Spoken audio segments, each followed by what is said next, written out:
Du Venezuela au Brésil, le plateau des Guyanes est une immense étendue de forêts tropicales humides. Cette formation géologique, vieille de presque 2 milliards d'années, abrite aujourd'hui une biodiversité incroyablement riche et en grande partie endémique. Le plateau des Guyanes est traversé de milliers de criques, rivières et fleuves qui acheminent 10 à 15% des ressources en eau douce mondiale. Cette eau sillonne une forêt qui, en stockant et en absorbant du CO2, joue un rôle majeur dans la régulation climatique de notre planète. Si le temps semble n'avoir aucune emprise sur cet écosystème étonnant, ce n'est pas le cas de l'activité humaine dont l'impact se fait de plus en plus ressentir. Dans un contexte de forte croissance démographique et de développement socio-économique, la forêt est progressivement attaquée et de plus en plus morcelée. Car le plateau des Guyanes n'est pas seulement riche en biodiversité.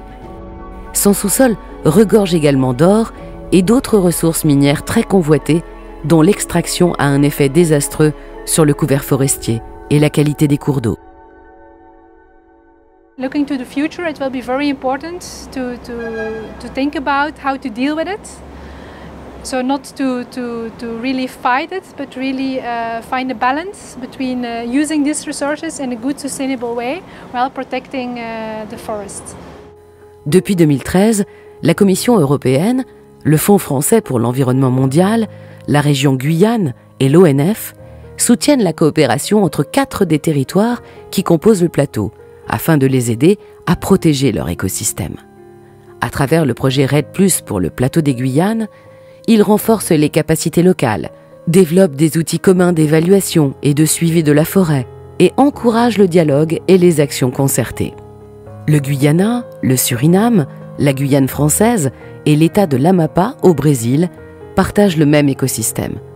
Ils ont en commun des frontières où s'exercent souvent de fortes pressions sur les ressources naturelles et où les mouvements migratoires facilitent le déplacement des menaces de déforestation d'un territoire à l'autre. Dans ce contexte, la coopération est un outil majeur de la préservation de l'environnement.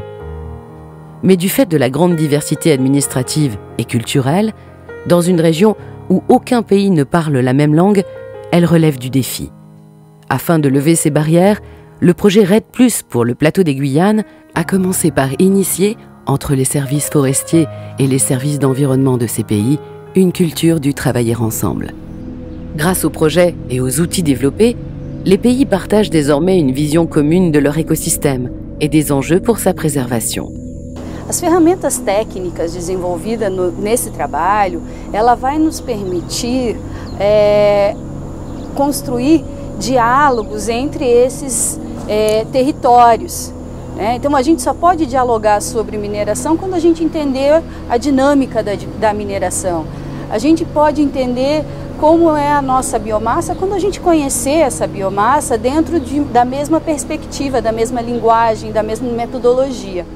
Dans le cadre du projet REDD+, pour le plateau des Guyanes, et avec le soutien additionnel du WWF, une équipe internationale composée d'experts des services forestiers du Suriname, du Guyana, de la Guyane française et de l'État de l'Amapá au Brésil ont développé une méthodologie commune pour suivre, via l'imagerie satellite, les impacts des activités d'orpaillage sur les forêts et les cours d'eau. Ce travail a permis d'aboutir à des études et cartes régionales homogènes. Il est essentiel car, partageant un même écosystème, les pays du plateau des Guyanes gagneront à partager aussi les mêmes outils pour mesurer, anticiper et enrayer les menaces qui pèsent sur cet écosystème. C'est ce qu'on va tenter de faire par l'intermédiaire de ce projet, de leur permettre de capitaliser mutuellement sur les compétences et les bonnes pratiques des voisins et de cette manière développer des outils de meilleure qualité qui plus est leur permettront d'avoir une vision partagée à laquelle tous les pays adhèrent pour pouvoir éventuellement dans un avenir plus ou moins proche harmoniser les décisions qui pourraient être prises en matière d'aménagement du territoire ou de réduction de la déforestation. Ces outils cartographiques sont une première étape vers la protection de la forêt. Ils facilitent la concertation et la prise de décision conjointe sur des questions clés comme celle de l'orpaillage illégal. Ce processus collaboratif permet de faire naître une volonté régionale de contrôle de la déforestation et des émissions qui lui sont associées.